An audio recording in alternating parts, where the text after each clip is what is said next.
बड़ी छोटी सी एक कथा है। प्राचीन समय में एक राजा हुआ। उसने सारे देश जीत लिए। पृथ्वी पर जो भी था वह सबका मालिक हो गया और सब जीत कर भी उसने पाया कि मैं तो खाली का खाली हूँ। जिस दिन विजय की यह यात्रा शुरू की थी, उस दिन जितना दरिद्र था उतना ही दरिद्र आज भी हूँ। उसके भवन के पास में ही एक झोपड़े में एक फकीर रहता था।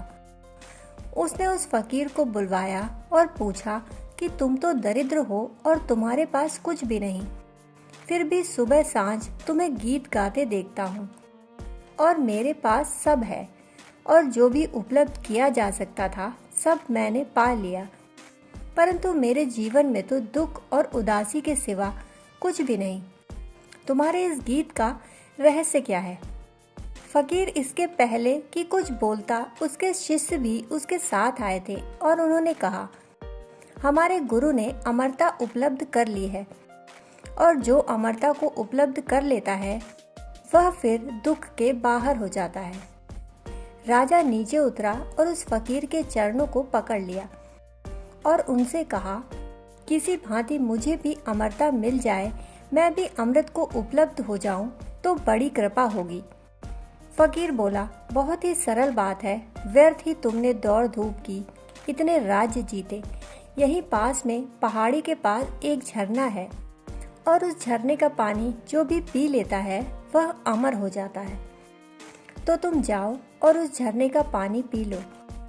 अकेले जाना, किसी को साथ मत ले जाना, और वहाँ अगर कोई रोके तो रुकना मत, तुम पी ही लेना, क्योंकि जो रुक जाता है फिर पी नहीं पाता।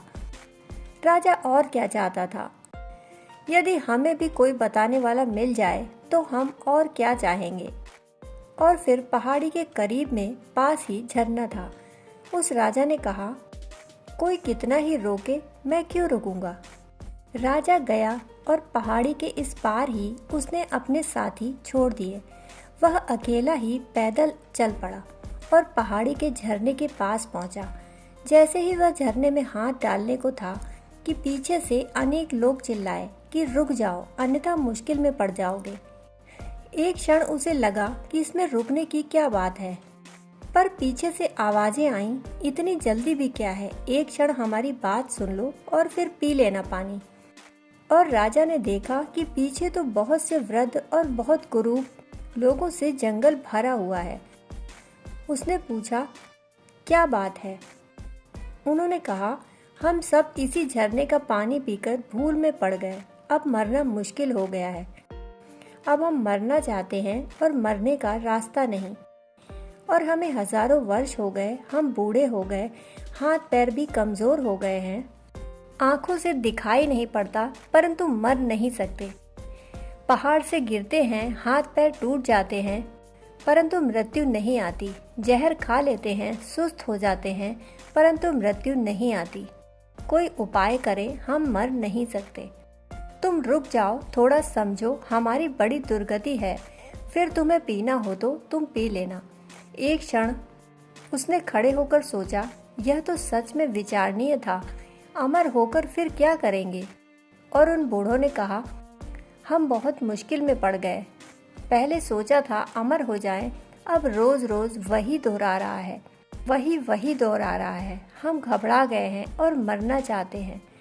परमात्मा की बड़ी कृपा है कि लोग मर जाते हैं और हम अपने हाथ से अभागे हो गए। राजा वापस लौट आया। फकीर ने पूछा, वापस कैसे लौट आए? उसने कहा, यह तो बड़ा कठिन है, बूढ़े हो जाएंगे, दुर्बल हो जाएंगे, इंद्रियां शिथिल हो जाएंगी और मरेंगे नहीं, तब तो बड़ी मुश्किल होगी। तो उस फकीर ने कहा, इसमें भी क्या बात है, तुम्हारे भवन की दूसरी तरफ जो पहाड़ी है वहाँ ऐसे फल हैं, उन्हें कोई खा ले तो फिर कभी बूढ़ा नहीं होता।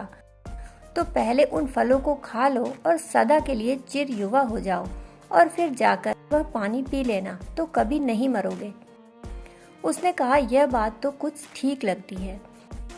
फकीर ने कहा, वहाँ भी अकेले ही जाना और कोई कितना ही रोके, रुकना मत।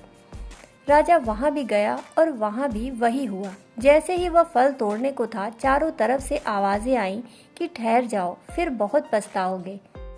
बहुत लोग थे जो जवान थे पर जवानी से ऊब गए।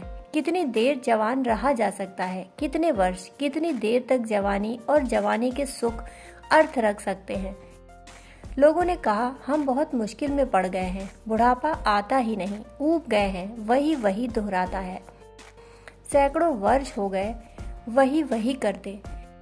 अब सारे सुख दुख में बदल गए। एक ही सुख बार बार पुनरुक्त हो तो व्यर्थ हो जाता है।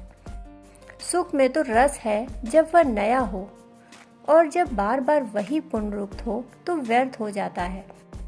इसलिए सब सुखों से आदमी ऊब जाता है। कोई सुख मनुष्य को सदा सुखी नहीं कर सकता।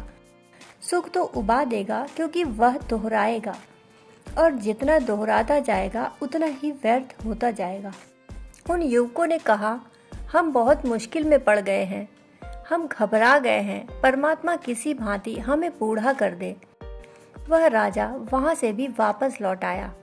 उसने फकीर से कहा कि बड़ा मुश्किल है, यह कहानी बड़ी अर्थपूर्ण है। जिस जिंदगी को हम जी रहे हैं, सुबह से शाम तक अगर ऐसी ही जिंदगी 1000 वर्ष हमें जीनी पड़े, 1,00,000 वर्ष जीनी पड़े तो क्या होगा? क्या हम घबरा नहीं जाएंगे, ऊब नहीं जाएंगे? और अंततः वह राजा भी घबरा गया, अमरता लेने को राजी न हुआ, चिर युवा होने को राजी न हुआ। क्योंकि जिसे हम जिंदगी जानते हैं, अगर वही जिंदगी है और हमेशा के लिए हमें दे दी जाए तो इससे बड़ा कोई कष्ट, इससे बड़ा कोई नर्क संभव नहीं है। निश्चित ही वह जिंदगी नहीं है। अगर कोई आए और हमसे कहे जो भी हमारी जिंदगी है हम सदा के लिए, अनंत काल के लिए आपको दिए देते हैं, तो क्या हमारे प्राण घबरा नहीं जाएंगे? दोस्तों, कहानी सुनने के लिए आपका बहुत बहुत आभार। कहानी अच्छी लगे तो लाइक करना ना भूलें। फिर मिलते हैं ऐसी ही कहानियों के साथ। तब तक के लिए धन्यवाद।